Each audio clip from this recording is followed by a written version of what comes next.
You are watching programming from the East-West Center in Washington, D.C.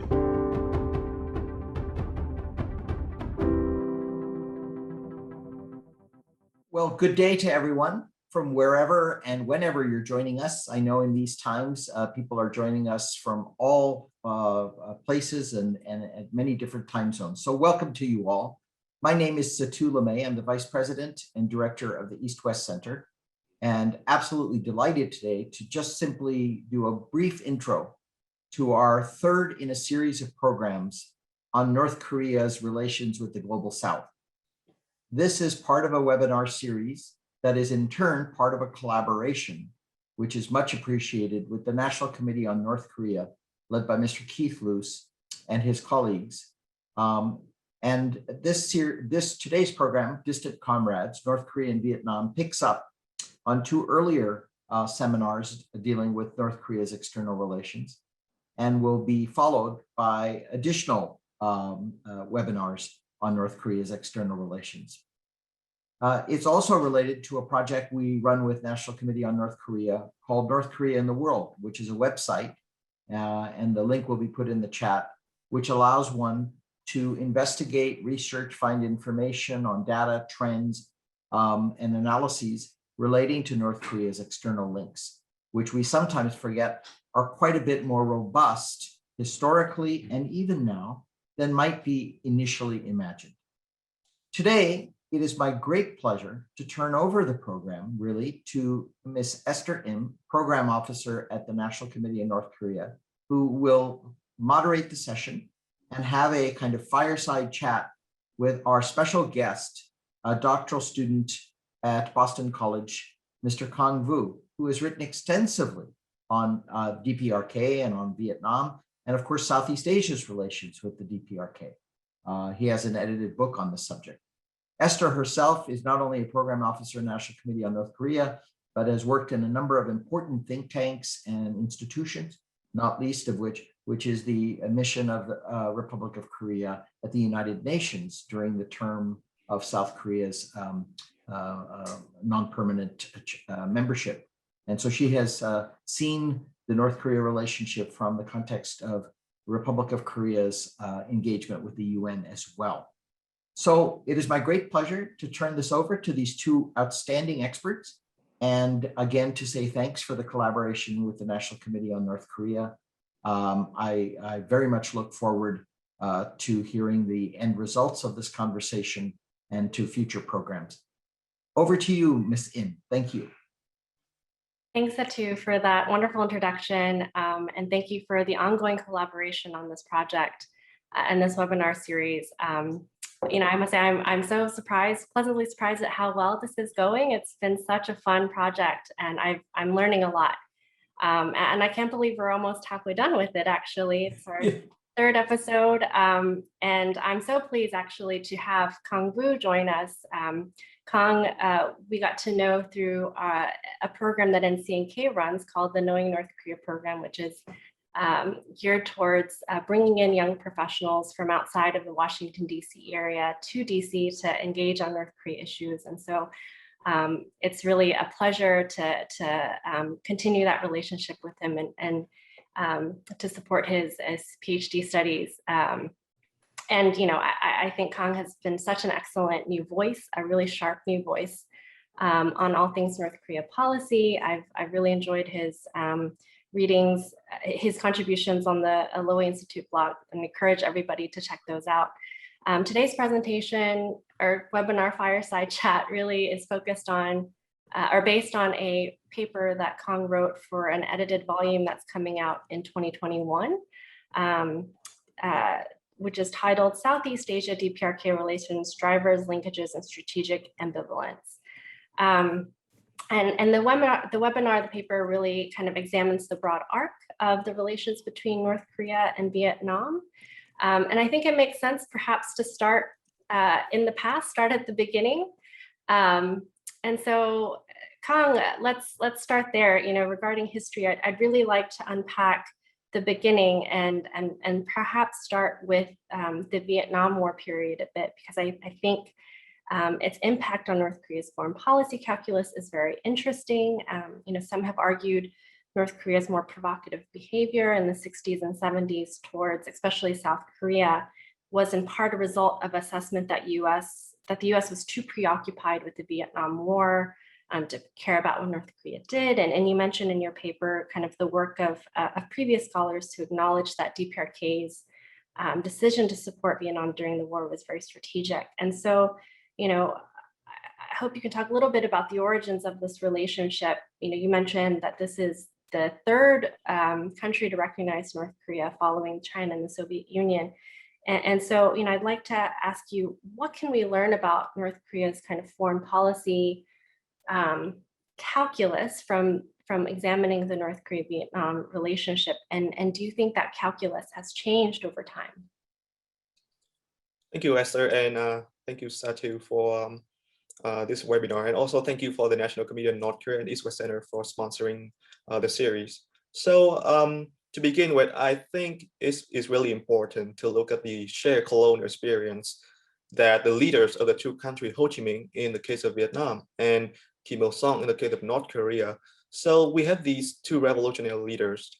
They are all communists that cooperated with the Chinese communists during the war against Japan and France to gain national independence. So these two leaders, even though they are separated by geography, they adopted similar principles. Kim Il-sung, Ho Chi Minh, they all believe that national independence should be tied to Marxism, Leninism, and socialism. They also believe that their country should be free from imperialist power and to build a socialist state in the heart of the country. So these two countries at the moment of creation, they have some common bonds, not with themselves, but with China and the Soviet Union. So the Soviet Union in the 1950s was pretty much trying to consolidate its influence in North Korea as well.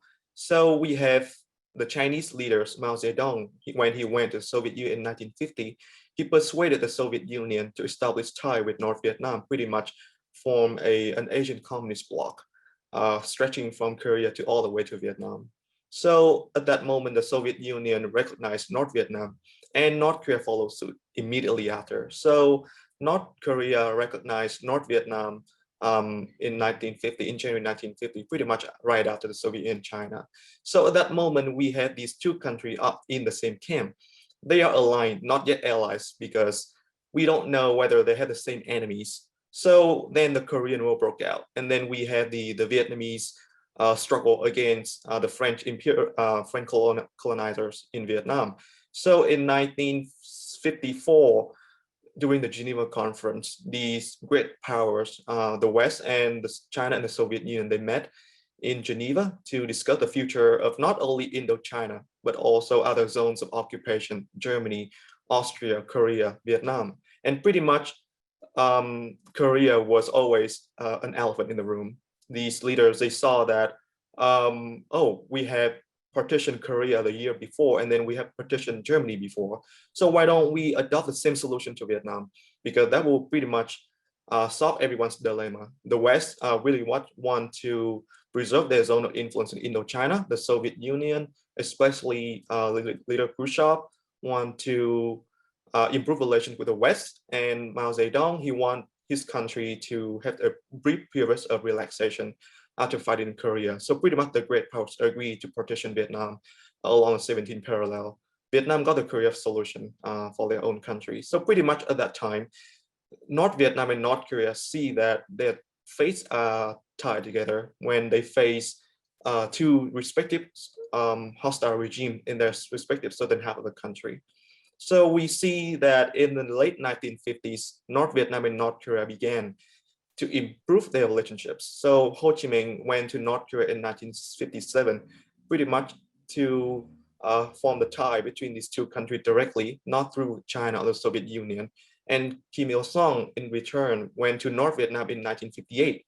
What is interesting about the visit is that these two leaders, they signed a joint declaration in which they pledged to cooperate, first one, on building socialism in the North Korea and North Vietnam, and second, to oppose US presence in the southern half of their country, pretty much they adopt the same line with regard to US presence in East Asia. They all want the US to withdraw. So that pretty much put them now in the same camp against US imperialism. So we have ideological similarity between both countries, and then we now have the same common enemy that these two countries share. So the North Vietnamese and North Korean government, they signed a lot of important documents, especially the Treaty of Friendship and Cooperation in 1961 that they signed. An interesting detail that I found out was that we did not know anything about the treaty. We don't know what was promised in the treaty, but we know that the North Koreans, they signed the treaty in the same year that they signed True Alliance Treaty with the Soviet Union and China. So it should be interesting to see what kind of commitment that the two governments pledged to one another. But after the treaty, there is an uptick in North Korean assistance to North Vietnam. Kim Il-sung was so devoted to the struggle in North Vietnam. I think there are two reasons why. First one is he wants to promote his credentials as an international communist fighter. And second is that he wants to undermine the US position in East Asia. Pretty much they all agree that the United States should withdraw from mainland Asia. So when we look at the history of North Vietnam, North Korea cooperation during the Vietnam War, we see that Kim Il-sung was so devoted to the struggle that he was willing to delay his own economic development programs, pretty much to save money and send those aids to North Vietnam. North Korean workers even agreed to cut their own wages and save for the struggle in North Vietnam. Kim Il-sung sent fighters and pilots to help the North Vietnamese protect their skies against the Americans. And some North Korean fighters died in North Vietnam, was buried there, and was only repatriated in the early 2000s. But interestingly, North Korea every year from 1966 to 1968, they sent North Vietnam 20 million rubles, pretty much a huge sum for a small country of its size. And when thinking that North Korea also had to fight the United States. So we see pretty much like a relationship forged in blood, the same degree that we see China help North Korea fight the United States. So the thing is, like, it's not all these generosity, it's not all out of international authoritarianism.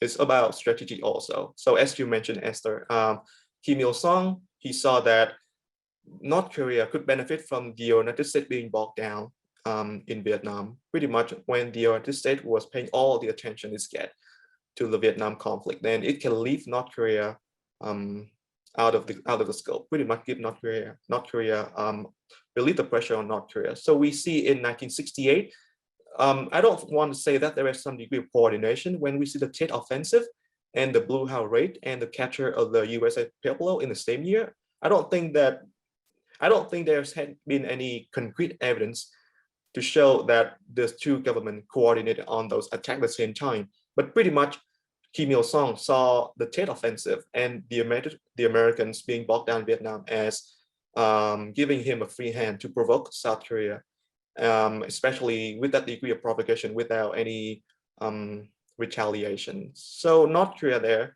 I think that they calculate pretty closely when they watch this situation in North Vietnam. Thanks for that great overview. But it's interesting because you mentioned this phrase, forged in blood, this relationship forged in blood. But after the conclusion of the Vietnam War, the relationship didn't really stay that strong. And in your paper, you talk a lot about the ups and downs in the relationship. And I'd like for you to talk a little bit about what you mentioned about kind of the alignment of ideology and national security interests necessary for positive relationship between Vietnam and North Korea. So if you could unpack that a little bit for us, please. Yes. So I think that we need to go back to the similarity of their state structure, how they built the government. So in terms of ideology, so fundamentally, we see the Juche ideology and the Vietnamese, like Ho Chi Minh thought, are pretty much similar. Pretty much they argue national independence must be tied to communism. But also interestingly, that the way they structure the state, it's not the state, it's a party state. We have In the case of North Korea, the ruling Workers' Party, they rule the state. In the case of Vietnam, the Workers' Party of Vietnam, they also rule the state. And we see the role of dual elites, meaning that people that hold high-ranking governmental position are also high-ranking party members. So pretty much when they formulate their foreign policy, they need to take into consideration their ideological affiliation. So they often argue that the security of the state is not just enough. We also need to look at the security of the ruling party as well. Because sometimes, even if you share the same national interest with another country, it doesn't mean that you are sharing ideological value with that country. So these dual role elites, they need to take that into consideration as well. So we see North Korea and North Vietnam adopt pretty similar foreign policy, all driven by ideology and national security interests. And that is more so when you look at how they interact with China.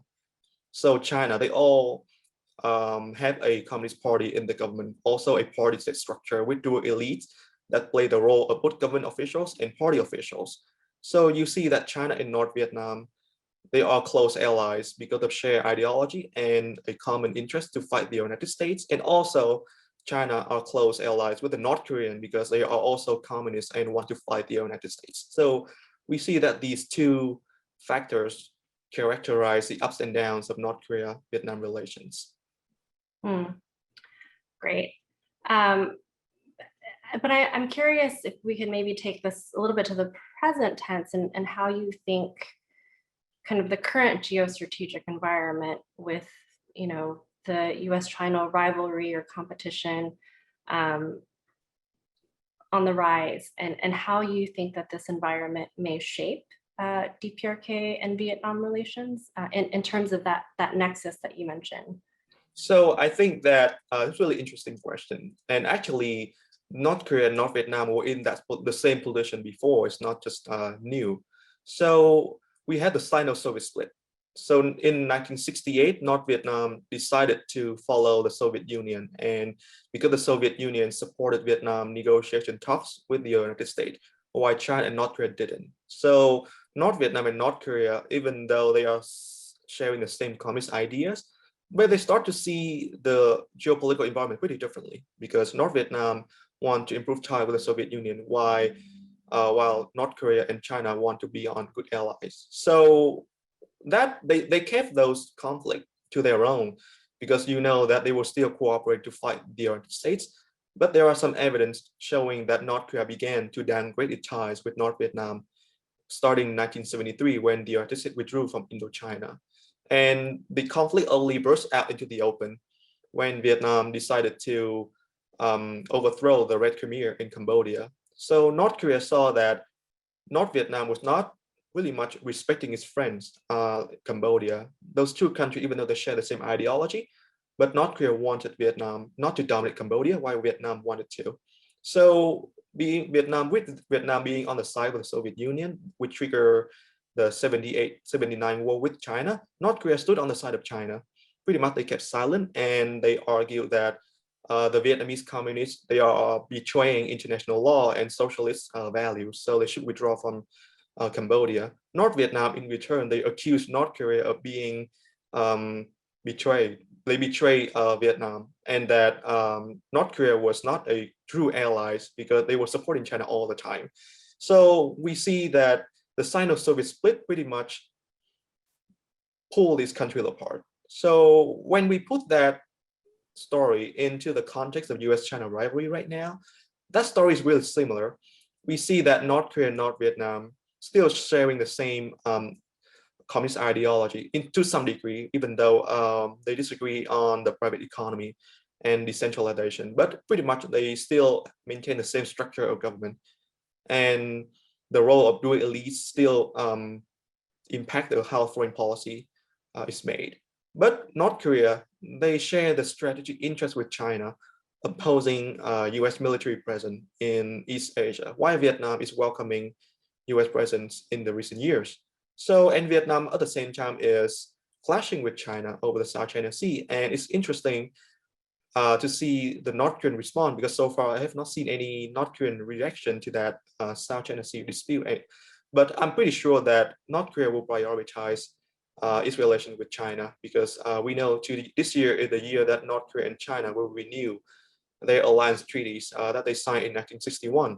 And if that is the case, that will only worsen the split between Vietnam and North Korea, because they are not seeing the geopolitical environment similarly. Mm-hmm. So yeah, so what I hear you saying is that there are limits, right, to improved relations between Vietnam and North Korea. So maybe we switch a little bit and talk a little bit about the economy and the Hanoi summit, because the Hanoi summit, I think it was like 50 years since a North Korean leader had visited Hanoi, which is pretty significant. And obviously everybody's attention was focused on this summit, but for others, it was an interesting development, a bilateral development between these two countries. So I'm curious if you could just elaborate a little bit more, kind of the impact of that, positive kind of milestone with the summit, and talk a little bit about kind of, there's an obvious economic appeal, right, of Vietnam to North Korea, and we saw Kim Jong-un touring many places in Vietnam, and so can you talk a little bit more about kind of what are the benefits of North Korea, having closer relationships with Vietnam, learning from its economic development reform model, but what are kind of, as you said, what are the limits of that?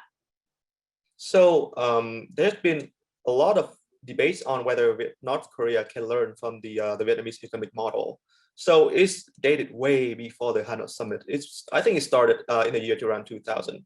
So that year, Kim Jong-il began a tour of China before he laid out the July 2002 economic reforms.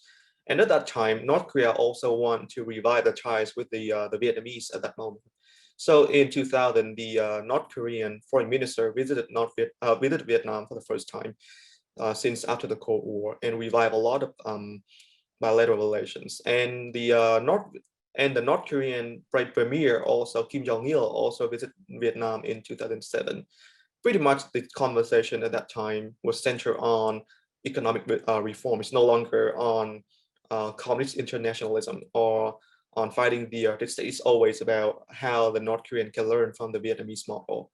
And the Hanoi summit was pretty much just a step in the process that has been going on since the year 2000. But what is interesting about the Hanoi summit was that the Vietnamese government gave the North Korean a tour of their factories, even though there have been a lot of failed cooperation in the years before. So one of the Vietnamese company, the Viettel company, a cell phone company, the North Korean, they were looking at whether they can get a better deal from Orascom from Egypt or the Viettel from Vietnam.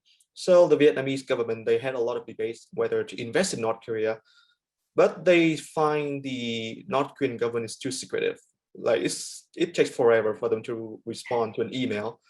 And that when they learned that Orascom could not bring their profits back to Egypt, the North Korean, they kept all the profits in their country. So they saw that it was a good decision not to invest in North Korea.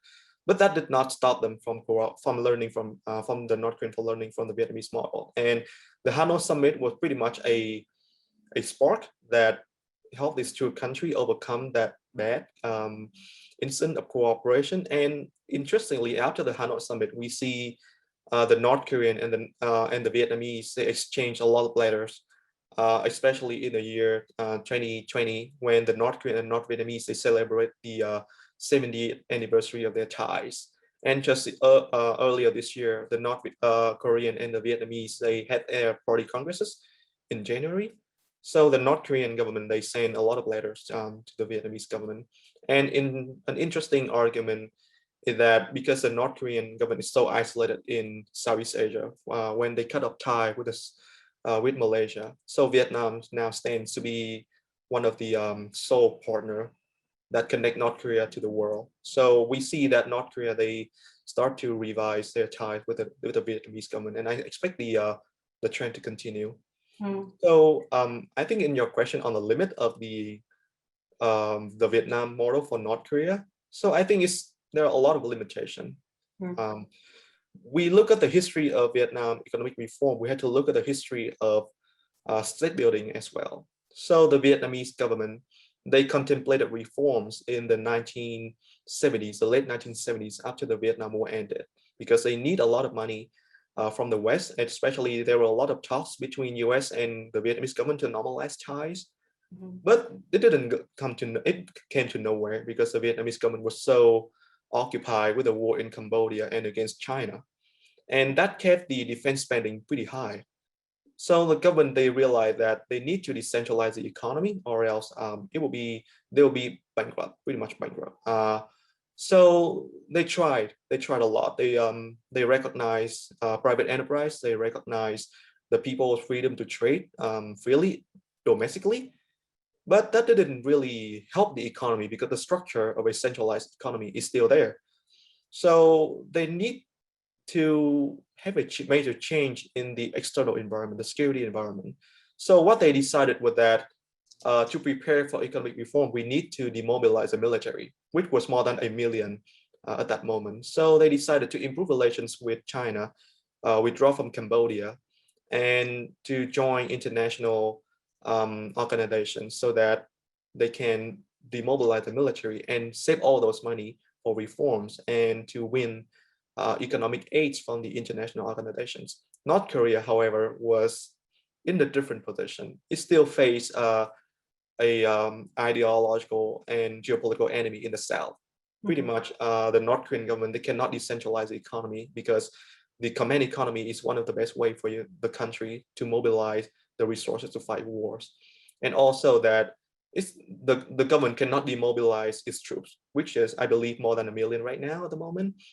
And we see that under Kim Jong-il, even though there are a lot of talks about economic reform going on, we see the Songun policy. Actually, he was putting a lot more power in the hands of the military. That just tells you that it's really hard for the North Korean government to persuade the military to give up their power and put those money into reform. So I think that unless there is a major change in the security environment around the Korean Peninsula, like the way that happened to Vietnam in the early 1990s, economic reform in North Korea, the same line, the Vietnamese model is just too hard to realize the moment.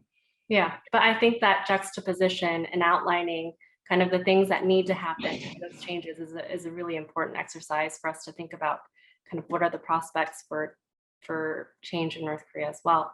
I have kind of 2 remaining questions for you, but I do want to remind the audience that we are accepting questions from the audience. So please, if you have any pressing questions you'd like to pose to Khang, please send them into the Q&A box. But I want to turn a little bit more specifically, and this can be just kind of a quick answer because I'm not really sure how much we can suss from this, but I am intrigued kind of in the kind of lead up to Hanoi. There are some interesting kind of developments, right, in the Vietnam-North Korea relationship. In 2017, the assassination of Kim Jong-nam with the utilization of a Vietnamese national, Doan Thi Huong. And, I thought it was very interesting because the other accomplice was released much quicker than the Vietnamese woman. And I wonder kind of how the bilateral kind of politics of that played into that scenario situation. And then kind of turning a little bit to sanctions, because in your paper, you mentioned several incidences in 2017 and 2018 in which Vietnam actively helped North Korea evade UN sanctions, whether it be through re-exporting coal through Vietnamese ports or allowing the re-exportation of coal through Vietnamese ports.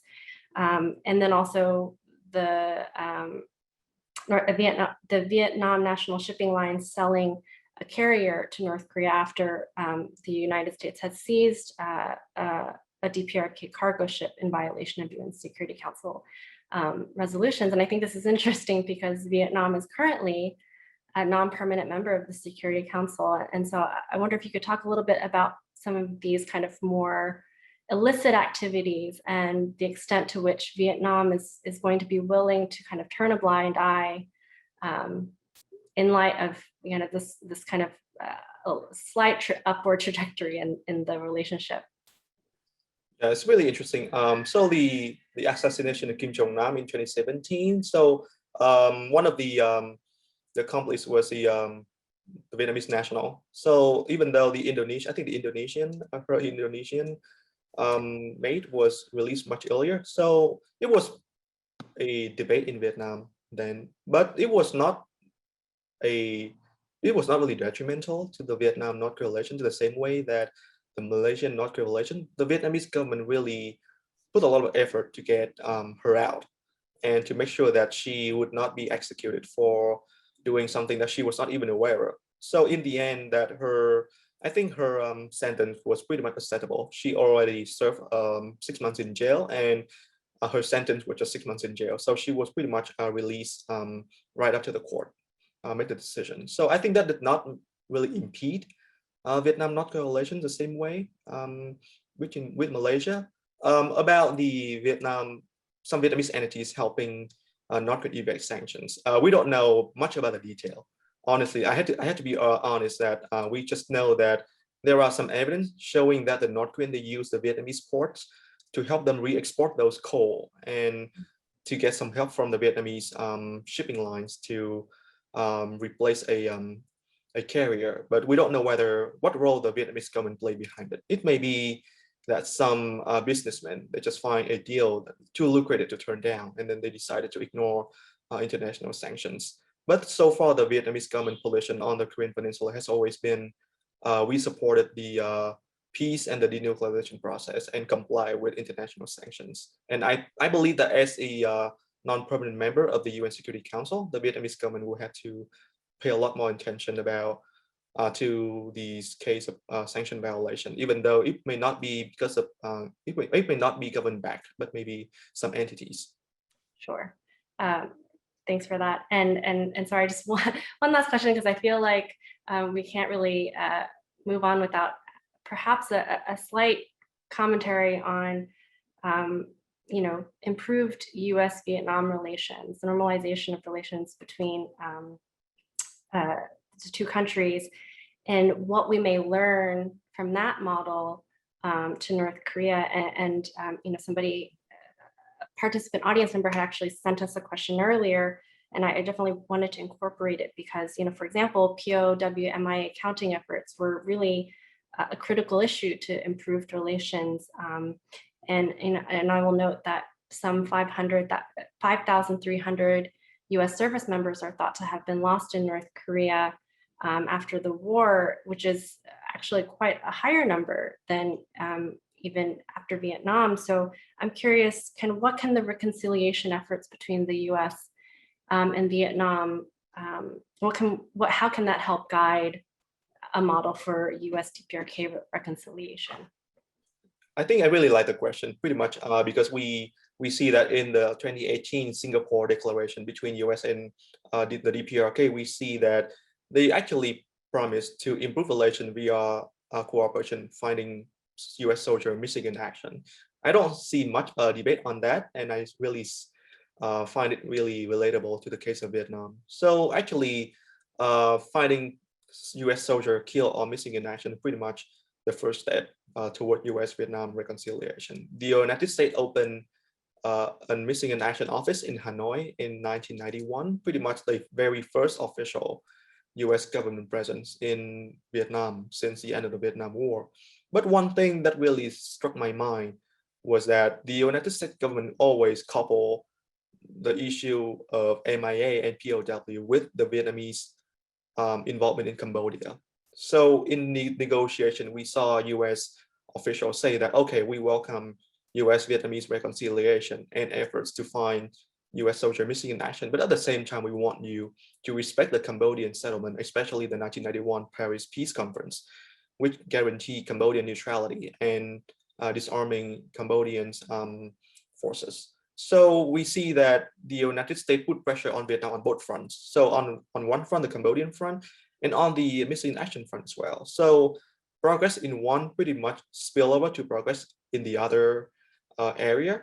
And even though the Vietnamese and the US government talked about reconciliation in the 1990s, early 1990s, they only normalized Thai in 1995. At that moment, when the Vietnamese government already respected the Cambodian settlement. So that was only when the Cambodian issue was no longer an obstacle, when the United States decided to increase ties with Vietnam. And at that moment, they decided to think of normalization in diplomatic relations as a starting point for a more rigorous search for missing in action soldiers. So I cannot help but think about Cambodia like the nuclear problem with North Korea. So we see that the North Korean government and the US government, when they negotiate, they talk about denuclearization all the time. So I expect that the United States government also put the same pressure on North Korea. We know that we can cooperate on missing in action soldiers, but you need to denuclearize, just like the same way that the Vietnamese, they have to respect the Cambodian settlement before we can really talk about normalization of diplomatic relations. So I think that can provide some guideline, but I always think that denuclearization comes before missing in action problems. Great, thanks, Khang. We've received a number of questions from the audience. I definitely want to get to those. And apologies for taking so much time away from the audience, because these are some really great questions.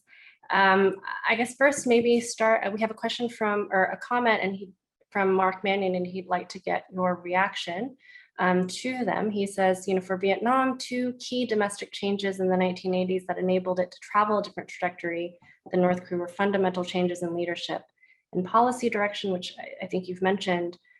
And Mark says, this is hard to see happening under Kim Jong-un, at least in the near future. How do you react to that comment? So I really like the comment.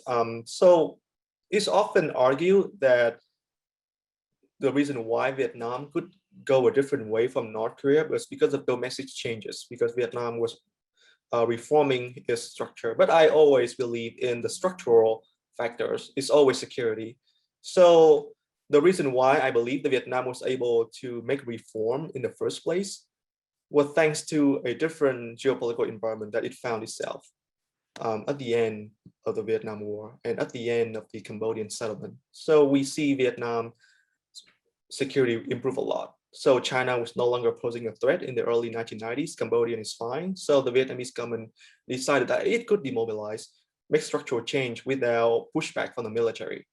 But in the case of North Korea, we don't see that happen.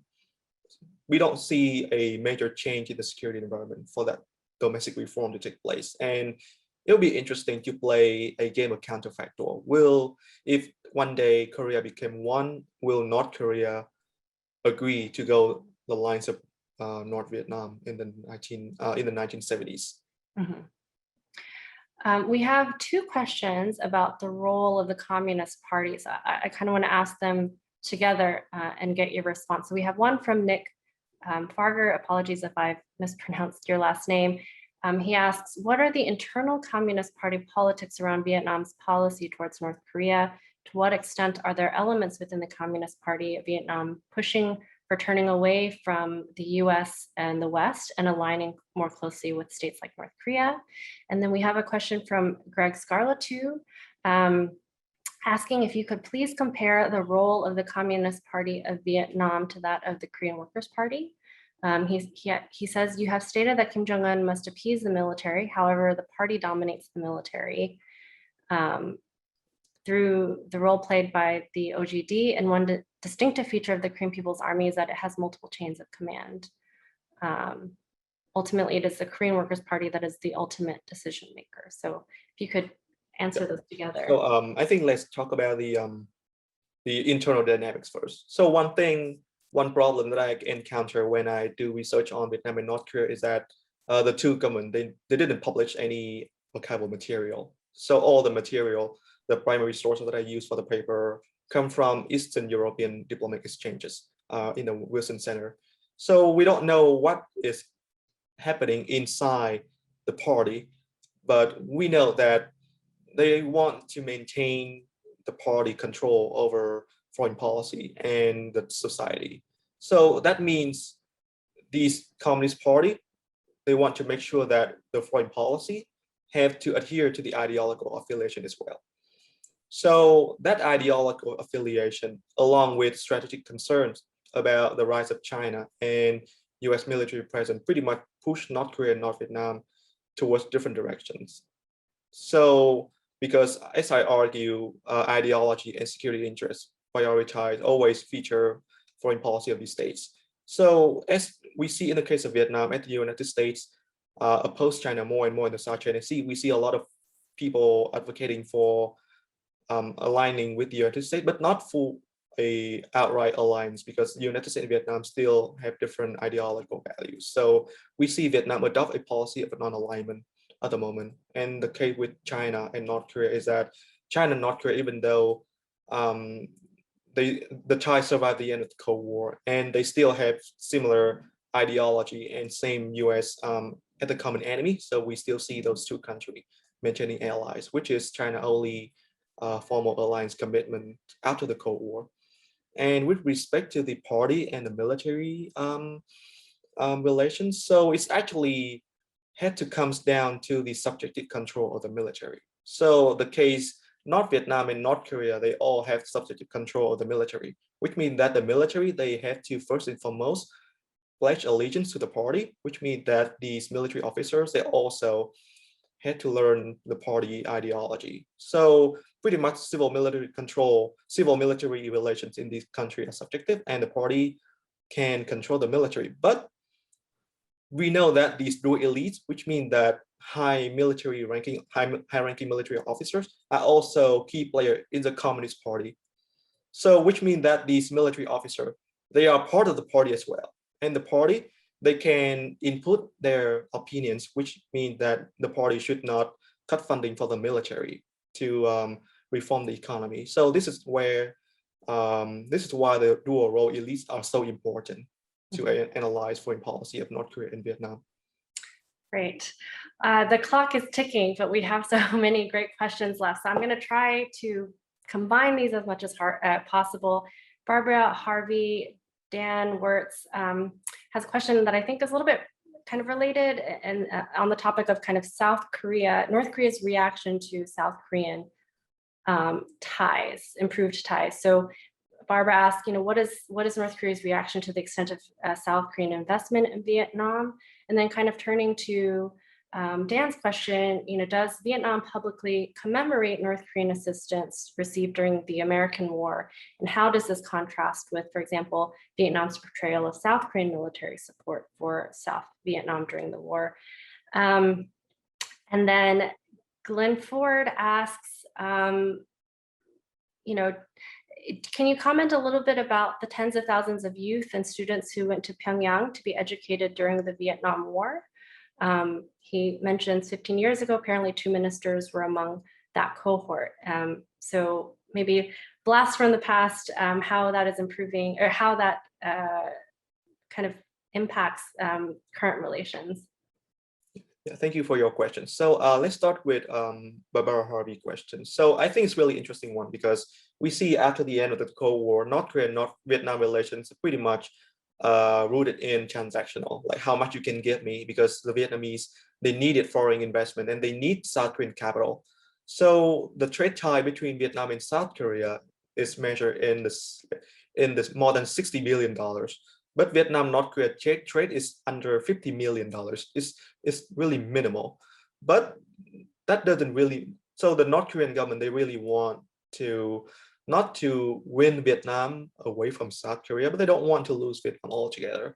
So they try to promote a positive image of North Korea in Vietnam. So after the Hanoi summit, North Korea, they began a program of charm offensive in Vietnam. They even allowed the Vietnam version of The Amazing Race to film in North Korea. Pretty much the only, I think to my knowledge, the only reality TV show to be filmed in North Korea. So I think that was a decision, that decision may have been given by the highest authority in North Korea. So And there are a lot of talks about charter flights between North Korea and Vietnam so that people can go visit North Korea, because still, even though time has passed, but a lot of old people in Vietnam, the old generation of Vietnam, will still look at North Korea with really positive eyes because of the close relationship. So I think that in some degree, there are more push for tourism cooperation, but in terms of trade, it's impossible for North Korea to win Vietnam over, competing with the South Korean investment. So to Dan questions on how does the Vietnamese portray Pyongyang cooperation during the Vietnam War? So I have to say it's really minimal. Even in the case of China, we don't see a lot of Vietnamese details about the Chinese cooperation during the Vietnam War. Even though the Chinese, they cooperated, they helped Vietnam even more than the North Korean did. So I can say that it's not that many portray of the North Korean participation in the Vietnam War, but there is one kindergarten in Vietnam. I think it was founded in 1978.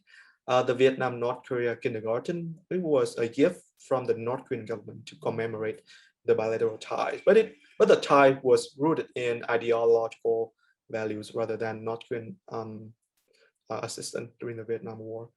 How did this contrast with Vietnam portrayal of South Korean military support?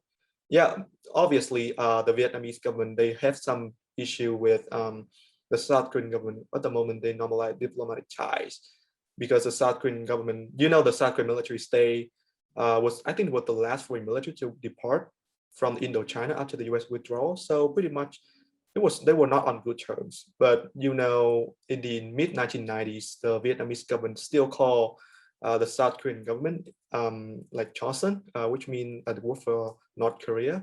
It was not really a good tie at that moment. But as the economic ties improved, and especially when the South Korean coach Park Hang-seo went to Vietnam and guided the team to a lot of glories, and a lot of people within Vietnam had been viewing South Korea in really positive terms in the past several years. Yeah, so Khang, I feel like we've covered so much in this short amount of time. Just the really rich history between the countries, a little bit of kind of IR theory framework analysis, as well as more contemporary policy challenge analysis of contemporary policy challenges. So thank you so much for joining us today and sharing your research with us. And I encourage everybody to keep an eye on Khang, check out his writing, and please be on the lookout for his chapter in the edited volume, which is actually one of the co-editors was Dr. Chuping Hu, who is a member of our webinar, the last episode of our webinar. And I just wanted to highlight that the 4th episode of this North Korean World series from NCNK and the East-West Center will be next month, July 14th, titled Comrades in Arms, North Korea and Syria, featuring Dr. Samuel Ramani. So please join us for that next event. Check out the remaining episodes we have lined up for the rest of the summer. And thank you so much, Khang, for joining us again. Thank you to Satu, the East-West Center, Sarah Wang, for everything you've done, Dan Wirtz and Keith Luce at NCNK for all of the collaboration to make this series possible. And I hope that you all have a wonderful rest of the afternoon. Thank you for joining. Thank you, everyone.